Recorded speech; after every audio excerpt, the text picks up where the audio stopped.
Chapter 9 of The Man Who Lost Himself. This recording is in the public domain. Recording by Roger Moline.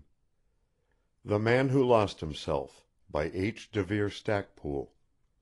Chapter 9. More Intruders. The little glass that had held the Finn champagne stood on the table. The door was shut, Voles was gone, and the incident was ended. Jones, for the first time in his life, felt the faintness that comes after supreme exertion. He could never have imagined that a thing like this would have so upset him. He was unconscious during the whole of the business that he was putting out more energy than ordinary. He knew it now as he contemplated the magnitude of his victory, sitting exhausted in the big saddlebag chair on the left of the fireplace and facing the door. He had crushed the greatest rogue in London, taken from him £8,000 of ill-gotten money, and freed himself of an incubus that would have made his position untenable. Rochester could have done just the same, had he possessed daring and energy and courage enough. He hadn't, and there was an end of it. At this moment a knock came to the door, and a flunkey, a new one, appeared. "Dinner is served, my lord." Jones sat up in his chair. "Dinner?" said he. "I'm not ready for it yet. Fetch me a whiskey and soda. Look here, tell Mr. Church I want to see him." "Yes, my lord." Jones, as stated before, possessed that very rare attitude, an eye for men. It was quite unknown to him. Up to this he had been condemned to take men as he found them. The pressure of circumstances alone had made him a business partner with Aaron Stringer. He had never trusted Stringer. Now, being in a position of command, he began to use this precious gift, and he selected Church for a first officer. He wanted a henchman. The whiskey and soda arrived, and almost immediately on it, Church. Jones, placing the half-empty glass on the table, nodded to him. "Come in," said he, "and shut the door." Church closed the door and stood at attention. This admirable man's face was constructed not with a view to the easy interpretation of emotions.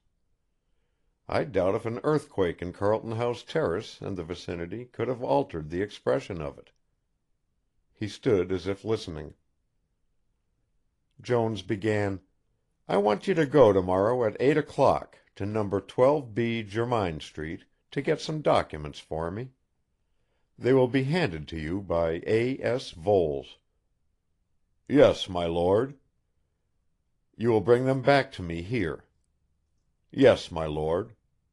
"I have just seen the gentleman, and I've just dealt with him. He is a very great rogue, and I had to call an officer, a constable, in. I settled him." Mr. Church opened his mouth as though he were going to speak. Then he shut it again. "Go on," said Jones.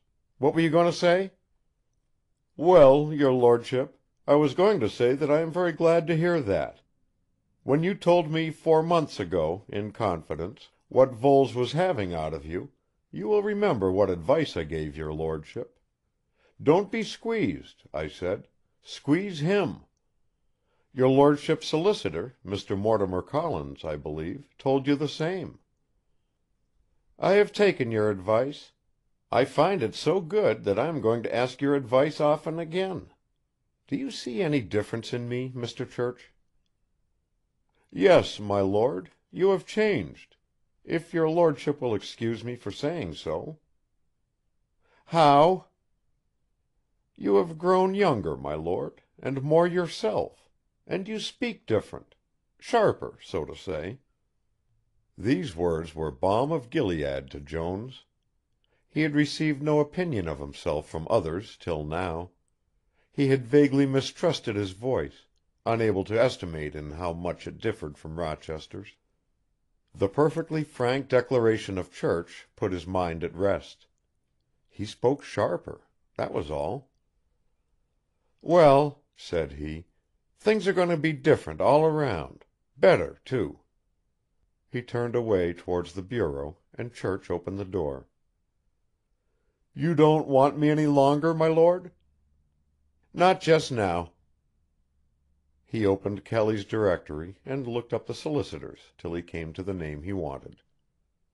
Mortimer Collins, 10 Sergeant's Inn, Fleet Street. "That's my man," said he to himself, "and tomorrow I will see him." He closed the book and left the room. He did not know the position of the dining room, nor did he want to. A servant seeing him, and taking it for granted that at this late hour he did not want to dress, opened a door. Next minute he was seated alone at a large table, stared at by defunct Rochesters and their wives, and spreading his table napkin on his knees. The dinner was excellent, though simple enough. English society has drifted a long way from the days when Lord Palmerston sat himself down to devour 2 helpings of turtle soup, the same of cod and oyster sauce, a huge plateful of York ham, a cut from the joint, a liberal supply of roast pheasant, to say nothing of kickshaws and sweets. The days when the inside of a nobleman after dinner was a provision store floating in sherry, hock, champagne, old port, and punch. Nothing acts more quickly upon the nervous system than food. Before the roast chicken and salad were served, Jones found himself enjoying his dinner, and, more than that, enjoying his position. The awful position of the morning had lost its terrors, the fog that had surrounded him was breaking. Wrecked on this strange, luxuriant, yet hostile coast, he had met the natives, fed with them, fought them, and measured their strength and cunning. He was not afraid of them now. The members of the Senior Conservative Club camp had left him unimpressed, and the wild beast Voles had bequeathed to him a lively contempt for the mental powers of the man he had succeeded. Rightly or wrongly, all lords caught a tinge of the lurid light that shewed up Rochester's want of vim and mental hitting power. But he did not feel a contempt for lords as such.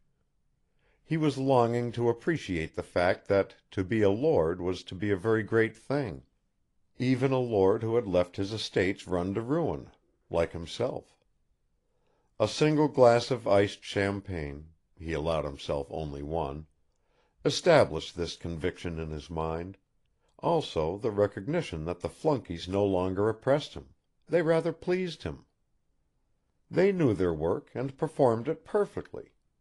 They hung on his every word and movement. Yesterday, sitting where he was, he would have been feeling out of place, and irritable and awkward. Even a few hours ago he would have felt oppressed and wanting to escape somewhere by himself. What lent him this new magic of assurance and sense of mastery of his position? Undoubtedly it was his battle with Voles. Coffee was served to him in the smoking room, and there, sitting alone with a cigar, he began clearly and for the first time to envisage his plans for the future. He could drop everything and run. Book a passage for the United States. Enter New York as Lord Rochester, just as a diver enters the sea, and emerge as Jones. He could keep the £8,000 with a clear conscience. Or couldn't he? This point seemed a bit obscure. He did not worry about it much. The main question had not to do with money. The main question was simply this: shall I be Victor Jones for the future? Or shall I be the Earl of Rochester, the 21st Earl of Rochester? Shall I clear out, or stick to my guns? Remain boss of this show, and try to make something of the wreckage? Or sneak off with nothing to show for the most amazing experience man ever underwent? Rochester had sneaked off. He was a quitter.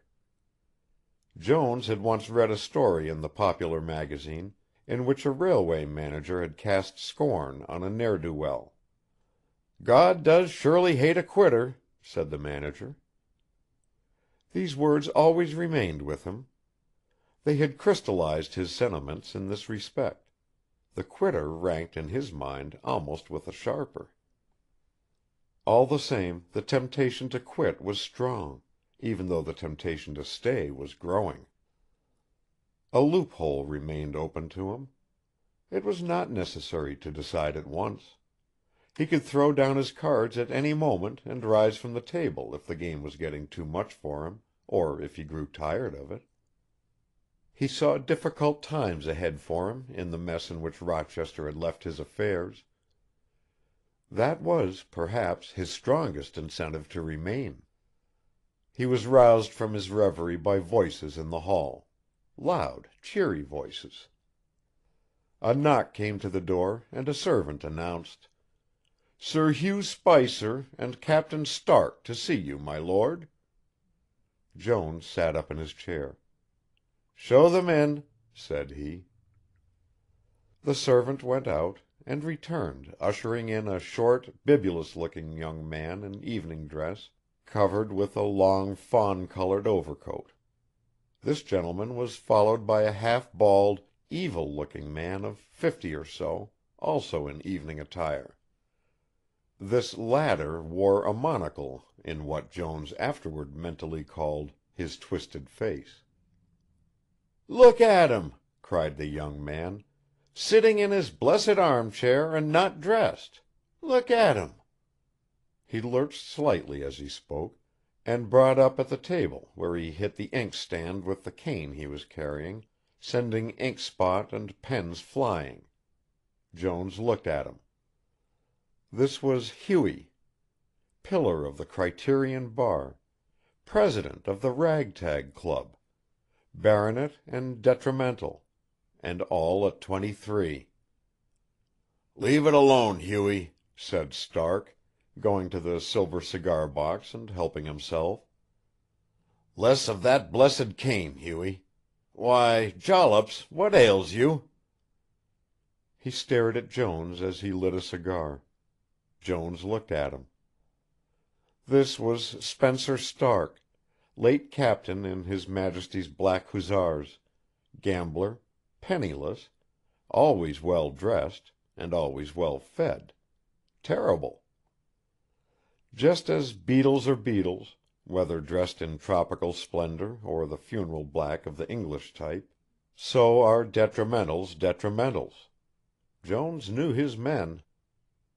"I beg your pardon," said he. "Did you mean that name for me?" He rose as he spoke, and crossing to the bell, rang it. They thought he was speaking in jest and ringing for drinks. They laughed, and Hughie began to yell, and slashed the table with his cane in time to what he was yelling. This beast, who was never happy unless smashing glasses, making a noise, or tormenting his neighbors, who had never been really sober for the space of some 5 years, who had destroyed a fine estate, and broken his mother's heart, seemed now endeavoring to break his wangy cane on the table. The noise was terrific. The door opened and calves appeared. "Throw that ruffian out," said Jones. "Out with him!" cried Hughie, throwing away his cane at this joke. "Come on, Stark, let's shove old Jollops out of doors." He advanced to the merry attack, and Stark, livened up by the other, closed in, receiving a blow in the midriff that seated him in the fender. The next moment Hughie found himself caught by a firm hand, that had somehow managed to insert itself between the back of his collar and his neck, gripping the collar. Choking and crowing, he was rushed out of the room and across the hall to the front door, a running footman preceding him. The door was opened, and he was flung into the street. The ejection of Stark was an easier matter. The hats and coats were flung out and the door shut finally. "If either of those guys comes here again," said Jones to the acolyte, "call an officer, I mean a constable." "Yes, my lord." "I wonder how many more people I will have to fling out of this house," said he to himself, as he returned to the smoking room. My God, what a mess that chap Rochester must have made all around. Bar bummers like those. Oof! He ordered the ink to be cleared up, and then he sent for Mr. Church. He was excited. "Church," said he, "I've shot out 2 more of that carrion. You know all the men I have been fool enough to know. If they come here again, tell the servants not to let them in." But he had another object in sending for Church. "Where's my check-book?" he asked. Church went to the bureau and opened a lower drawer. "I think you placed it here, my lord." He produced it. When he was gone, Jones opened the book. It was one of Coutts. He knew his banker now, as well as his solicitor. Then he sat down, and taking Rochester's note from his pocket, began to study the handwriting and signature. He made 100 imitations of the signature, and found for the first time in his life that he was not bad at that sort of work. Then he burnt the sheets of paper he had been using, put the check-book away, and looked at the clock. It pointed to 11. He switched out the lights and left the room, taking his way upstairs. He felt sure of being able to find the bedroom he had left that morning, and coming along the softly lit corridor, he had no difficulty in locating it. He had half dreaded that the agile valet in the sleeved jacket might be there waiting to tuck him up, but to his relief the room was vacant. He shut the door, and going to the nearest window pulled the blind up for a moment. The moon was rising over London, and casting her light upon the Green Park. A huge summer moon, the sort of moon that conjures up ideas about guitars and balconies.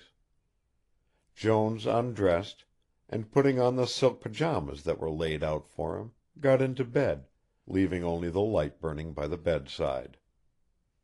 He tried to recall the details of that wonderful day, failed utterly, switched out the light, and went to sleep. End of chapter 9. Recording by Roger Moline.